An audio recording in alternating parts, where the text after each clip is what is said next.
तो दोस्तों last episode में हमने देखा था कि तांग शेंग के 9th एग्ज़ाम की 7 लेवल की शुरुआत होने वाली थी, लेकिन उससे पहले गॉड उससे कहते हैं कि तांग शेंग अभी तक तुमने मुझे कभी निराश नहीं किया है और मुझे उम्मीद है कि तुम आगे भी मुझे कभी निराश नहीं करोगे और इस एग्ज़ाम का डटकर सामना करोगे। और इस एग्ज़ाम में जो पेन तुम्हें मिलने वाला है वो सबसे ज़्यादा होने वाला है, क्योंकि इस बार तुम्हारी स्पाइडर बोन तुम्हारी बॉडी से अलग होगी और हर बार सी गॉड तुम्हें प्रोटेक्ट नहीं कर पाएंगे। और अगर तुम इस पेन को सहन नहीं कर पाओ तो ये भी हो सकता है कि तुम्हारी मौत हो जाए। और हमारे लिए ये जानना और देखना काफ़ी ज़्यादा इंटरेस्टिंग होगा कि तुम खुद को कैसे प्रोटेक्ट कर पाते हो। साथ ही अब यहाँ से वापस लौटने का तुम्हारे पास कोई रास्ता भी नहीं है, इसीलिए अब तुम्हें ये टेस्ट पास करना ही होगा। जिसके बाद तांग शेंग रिप्लाई देता है कि मेरी सोल और मेरी बोन दोनों ही दर्द सहने के लिए एकदम तैयार है। और दोस्तों इसी के साथ तांग शेंग का 7 ट्रायल शुरू हो जाता है और तांग शेंग की पहली स्पाइडर बॉन उसकी बॉडी से अलग हो जाती है, जिसके बाद तांग शेंग को बहुत ही ज्यादा पेन होता है। और दोस्तों उसका ये पेन उसकी हर एक स्पाइडर बॉन के टूटने पर और भी ज्यादा बढ़ता जाएगा, क्योंकि ये सोल बोन उसकी इंटरनल सोल बोन्स हैं जो सीधी उसकी हड्डियों से जुड़ी हुई है और इसी वजह से इसका पेन बाकी सारी सोल बोन के मुकाबले 1000 गुना ज़्यादा होगा। और दोस्तों हम देखते हैं कि तांग शेंग की जैसे जैसे ये बॉन्ड डिस्ट्रॉय होती है वो बहुत ही ज़्यादा इंजर्ड भी होने लगता है, लेकिन साथ ही दोस्तों तांग शेंग बहुत ही ज़्यादा डिटरमिन्ड है।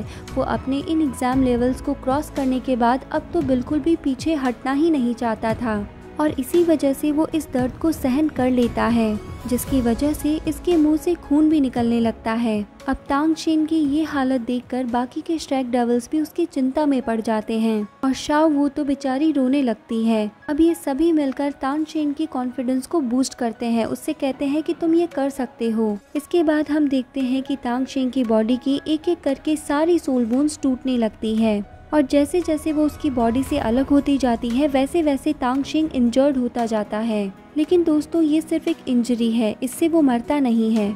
इन सभी के बाद तांग शेंग के ऊपर एक पावरफुल गोल्डन फॉर्मेशन बनती है, जिसमें से तांग शेंग की टूटी हुई स्पाइडर लेग्स गुजरती है, जिसके बाद वो गोल्डन फेदर्स में कन्वर्ट हो जाती है। इसके बाद ये सारी फेदर्स एक जगह इकट्ठा हो जाती है और सी गॉड के फेदर्स में बदलने लगती है। और दोस्तों अब फिर से आवाज़ आती है कि तुमने अपने इस एग्ज़ाम के टफेस्ट लेवल को भी क्रॉस कर लिया है, इसीलिए तुम्हारी स्पाइडर लेग्स सी गॉड के विंग्स में कन्वर्ट हो चुकी है। दोस्तों इसके बाद तांग शेंग कहता है कि ये तो पावरफुल गॉड का टेस्ट है और ये टेस्ट बिना दर्द के कैसे क्रॉस किया जा सकता है, आखिर दर्द के बाद ही कुछ अचीव किया जा सकता है। इसके बाद में तांग शेंग सी गॉड के सामने झुकता है और उनको इन सभी चीज़ों के लिए थैंक यू बोलता है, जिसके बाद सी गॉड उससे कहते हैं कि तुमने अपने 7 इमोशंस के ट्रायल को फाइनली कंप्लीट कर ही लिया है, इसीलिए अब तुम्हें सी गॉड के हार्ट को रिकवर करने के बारे में सोचना चाहिए। और तभी सी गॉड के ट्राइवेंट को देखकर तांग शेंग को याद आता है कि यहाँ आते वक्त बाई शियांग ने उसे 2 पर्ल दिए थे और उसे कहा था कि हो सकता है ये किसी गॉड इनहेरिटेंस में आपके काम आ जाए। अब ये बात याद आने के बाद में तांग शेंग उन दोनों पर्ल्स को बाहर निकालता है।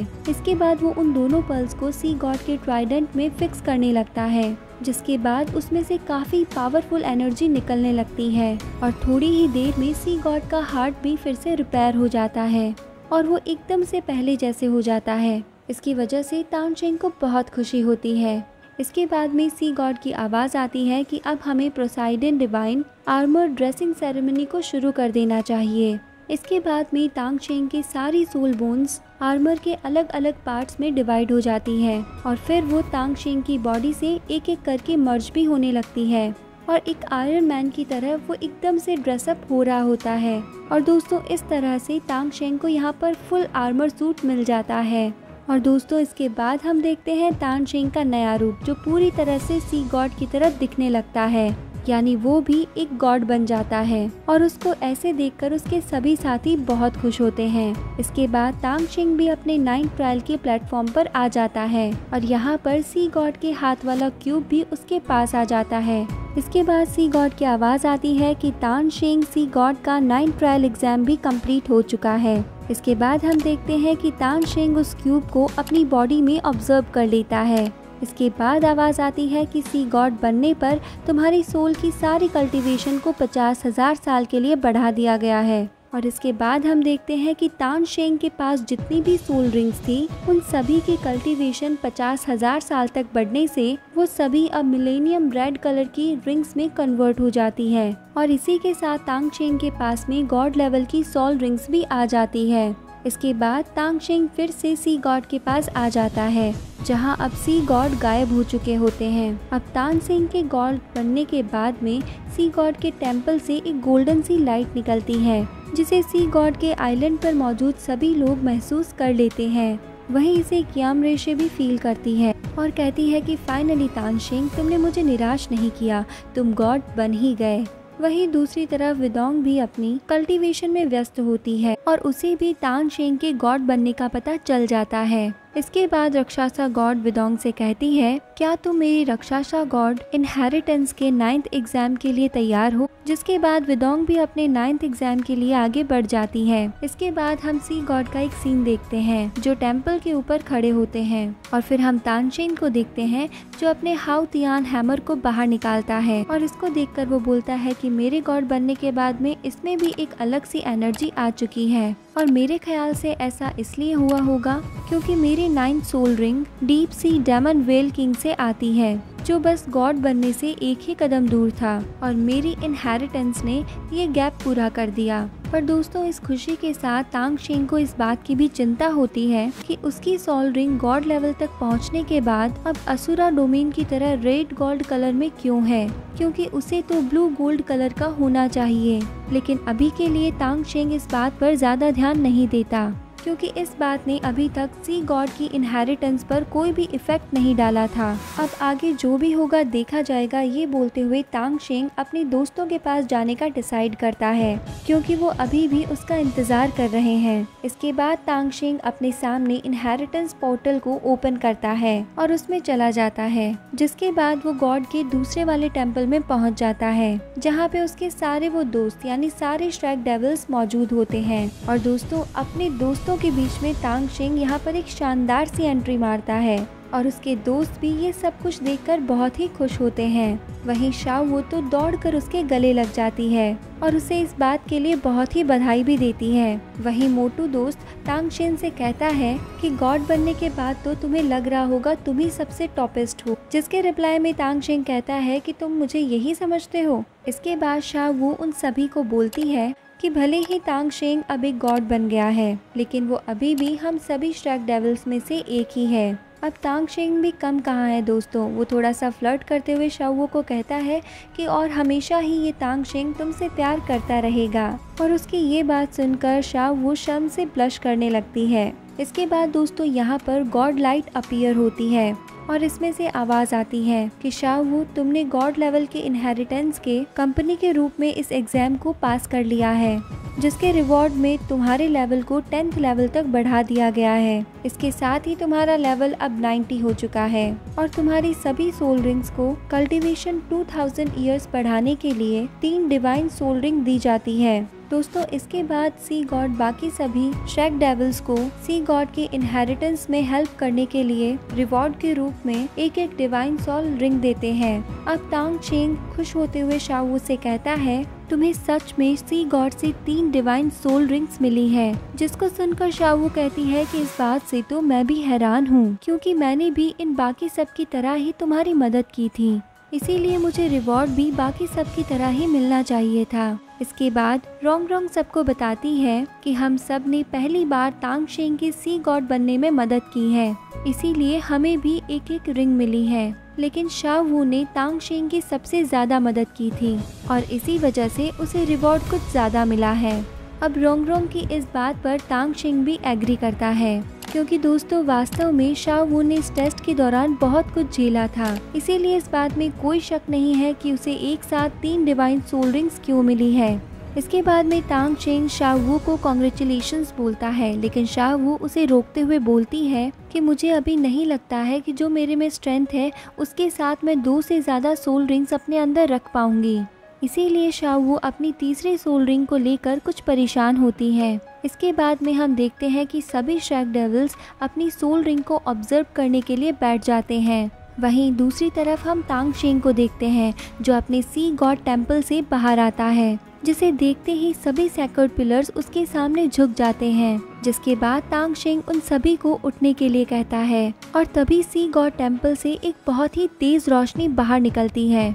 इसके बाद में हम ऑस्कर को देखते हैं जो मुंह लटकाए हुए टेम्पल से बाहर आता है। उसको देखकर तांग शेंग उससे पूछता है कि तुम्हें क्या हुआ, जिस पर ऑस्कर पहले तो बहुत ही उदास हो जाता है, लेकिन उसके बाद ही वो खुश होते हुए कहता है कि अब मेरा तो जैकपॉट लग गया है। और फिर बताता है कि जैसे ही मैंने अपनी सोल रिंग को ऑब्जर्व किया वैसे ही मुझे मेरे माइंड में एक आवाज़ सुनाई दी जिसने मुझसे कहा कि तुमने अपनी 40 की एज से पहले ही 4th डिपार्टमेंट सील को हासिल कर लिया है और इसीलिए मैं फूड ऑफ गॉड तुम्हें अपना डिसिपल स्वीकार करता हूँ और तुम मेरी गॉड ऑफ फूड की इनहेरिटेंस के लिए क्वालिफाइड हो। इसीलिए जब तुम्हारी सोल पावर लेवल 99 को अचीव कर लेगी तब तुम मेरी गॉड ऑफ फूड की इनहेरिटेंस को हासिल कर लोगे। अब ये सारी बातें सुनकर ऑस्कर बहुत ज़्यादा खुश होता है तो तांग शेंग उससे पूछता है कि क्या तुम सच बोल रहे हो, जिसका रिप्लाई देते हुए ऑस्कर कहता है कि हाँ मैं बिल्कुल सच बोल रहा हूँ। मैं इस पूरे कॉन्टिनेंट में एक अकेला बंदा हूँ जो पहली बार फूड ऑफ गॉड बनने वाला है और ये पहली अपॉर्चुनिटी सिर्फ और सिर्फ मेरे पास है। इसीलिए वो खुश होते हुए रुंग रुंग को आवाज़ देता है और कहता है कि मैं भी गॉड बनने वाला हूँ। लेकिन इसके बाद में वो थोड़ा सा उदास हो जाता है और बोलता है कि अगर मैं गॉड बन गया तो रुंग रुंग का क्या होगा। वहीं तांग शेंग उसकी उदासी का कारण समझ जाता है। इसके बाद में हम देखते हैं कि सी गॉड टेम्पल से एक दूसरी लाइट निकलती है। इसके बाद हम ये भी देखते हैं कि रोंग रोंग एक जगह पर उदासी में बैठी होती है और तभी उसके पास में तांग शेंग जाता है और वो रोंग रोंग से कहता है क्या तुमने भी अपनी सोल रिंग को ऑब्जर्व कर लिया। वहीं तांग शेंग जब रोंग रोंग को बहुत ही उदास देखता है तो वो उससे इसका कारण पूछता है तो वो उसे बताती है कि जब मैंने अपनी सोल रिंग को ऑब्जर्व किया तब मुझे 9 कलर्ड गॉडेस की आवाज़ आई। उन्होंने मुझसे कहा कि तुम्हारे पास भी मेरी ही तरह 9 ट्रेजर ब्लेज्ड पावर मार्शल बोन्स हैं, इसीलिए तुम मेरी इनहेरिटेंस को हासिल कर सकती हो। ये बताने के बाद रोंग रोंग तांग शेंग से कहती है कि मैं किसी भी गॉड के पावर को इनहेरिटेंट नहीं करना चाहती क्योंकि मैं ऑस्कर के साथ रहना चाहती हूँ। उसने भी मेरे लिए बहुत कुछ किया है और अगर मैं भी एक गॉड बन गई तो मैं उससे अलग हो जाऊंगी जो मैं नहीं चाहती। इतना कहने के बाद वो रोने लगती है, जिसके बाद उसके पास ऑस्कर भी आ जाता है। वो उसको गले लगाते हुए कहता है कि तुम्हें मेरे लिए ये अपॉर्चुनिटी छोड़ने की गलती बिल्कुल नहीं करनी है क्योंकि एक बेटर फ्यूचर तुम्हारा इंतज़ार कर रहा है और अगर हम एक दूसरे से प्यार करते हैं तो हम किसी के भी फ्यूचर को बाउंड नहीं कर सकते। ये सुनने के बाद रोंग रोंग ऑस्कर के गले लगकर रोने लगती है। इसके बाद ऑस्कर रोंग रोंग को खुश करने के लिए कहता है कि मैं तुम्हें एक बात तो बताना भूल ही गया कि जब मैं भी लेवल 9 को अचीव कर लूँगा तब मैं भी गॉड ऑफ फूड की पावर को इनहेरिटेट करके एक गॉड बन जाऊँगा, जिसके बाद हम दोनों एक साथ बहुत ही आसानी से रह पाएंगे। देखिए दोस्तों, ये सुनने के बाद में रोंग रोंग को थोड़ा सा गुस्सा आ जाता है और ये मीठा सा गुस्सा निकालते हुए उससे कहती है कि ये बात तुमने मुझे पहले क्यों नहीं बताई, मैं इतनी देर से फालतू में ही परेशान हो रही थी। ये कहते कहते वो ऑस्कर को खूब पीटने लगती है। इसके बाद हम देखते हैं कि तांग शेंग बाकी अपने शैक डेविल फ्रेंड्स के पास आता है, जहां दाया मोबाइल कैट गर्ल और मोटू ने सक्सेसफुली अपनी सोल बोन्स को अब्सॉर्ब कर लिया होता है। इसके बाद सभी का ध्यान होता है शाओ वू पर, क्योंकि वो एक साथ 2 डिवाइन रिंग को अब्सॉर्ब कर रही थी, जिसका प्रेशर उसकी बॉडी बड़ी ही मुश्किल से हैंडल कर पा रही थी। और उसकी ये हालत देखकर तांग शेंग को उसकी चिंता होने लगती है और जैसे ही उसको थोड़ी सी मुश्किल होने लगती है तांग शेंग तुरंत ही उसकी मदद करने के लिए पहुंच जाता है, लेकिन शाओ वू ऐसा करने से उसे रोक देती है और उस पर भरोसा रखने के लिए उससे कहती है। इसके बाद में शाओ वू अपनी पूरी ताकत उसमें लगा देती है और दोनों सोल रिंग्स को एक साथ पूरी तरह से अब्सॉर्ब कर लेती है और ये देखकर सभी शैक डेविल फ्रेंड्स बहुत ही खुश होते हैं। इसके बाद हम देखते हैं कि ज़्यादा पावर की यूज़ की वजह से शाओ वू बेहोश हो जाती है, लेकिन तांग शेंग उसका हीरो उसे कैच कर लेता है। इसके बाद हम देखते हैं कि अब हमें एक एक करके सभी श्रैक डेविल्स के टाइटल्स के बारे में बताया जाता है, जिसमें मोटू को लेवल 93 के साथ फिनिक्स टॉलू का टाइटल मिलता है। वहीं कैट गर्ल को लेवल 93 के साथ sensitive attack system of darkness the वू का टाइटल हासिल कर लिया था। फिर बारी आती है दायमोबाई की, जिसने लेवल 95 के साथ strong attack system from the tiger the लू का टाइटल हासिल कर लिया था। रुंग रुंग ने लेवल 94 के साथ कलरफुल द लू का टाइटल हासिल कर लिया था और ऑस्कर ने लेवल 92 के साथ फूड गॉड द लू का टाइटल हासिल कर लिया है। और अब बारी आती है शावू की, जिसने लेवल 96 के साथ स्ट्रॉन्ग अटैक सिस्टम का टाइटल हासिल कर लिया है। और अब बारी आती है दी हीरो तांग शेंग की, जिसने अपने लेवल 100 पर पोसाइटन यानी कि सी गॉड का टाइटल हासिल कर लिया था। इसी के साथ हम लास्ट में देखते हैं पूरी श्रैक डेविल्स की इस टीम को, जो पहले से कई ज्यादा ताकतवर अब हो चुकी है। अब तांग शेंग सभी से कहता है कि जियालिन पास का मसला जो है वो अभी हल नहीं हुआ है और मेरे कियाम रेक्शक्वे के साथ अभी बैटल की डेट भी डिसाइड नहीं हुई है, इसीलिए तुम सभी को अभी यहीं पर रहकर खुद को कल्टीवेट करना होगा। इसके बाद हम सभी बैटलफील्ड में जरूर मिलेंगे। इतना कहने के बाद तांग शेंग अपनी गॉड लाइट को आसमान में रिलीज कर देता है, जिसके बाद ये गोल्डन लाइट उनके पूरे कॉन्टिनेंट में फैलने लगती है। जिसके बाद उसकी इस लाइट को तांग शेंग के सभी दोस्त, दुश्मन और बाकी के सभी लोग देख लेते हैं और ये देखते ही इन सभी को ये पता चल जाता है कि एक और नया गॉड अस्तित्व में आ चुका है।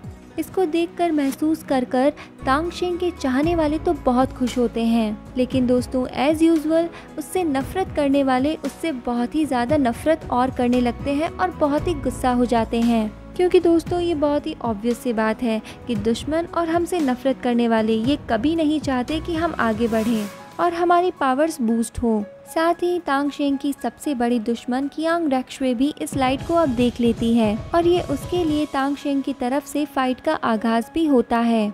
और दोस्तों इसी के साथ ये इंटरेस्टिंग सा एपिसोड यहाँ पर एंड होता है। तो फ्रेंड्स, आपको ये एक्सप्लेनेशन कैसे लग रहे हैं आप हमें कमेंट सेक्शन में कमेंट करके ज़रूर बताएं। तो अब हम मिलते हैं इसकी आगे की स्टोरी लाइन के साथ नेक्स्ट वीडियो में। तब तक के लिए bye bye, take care and thank you.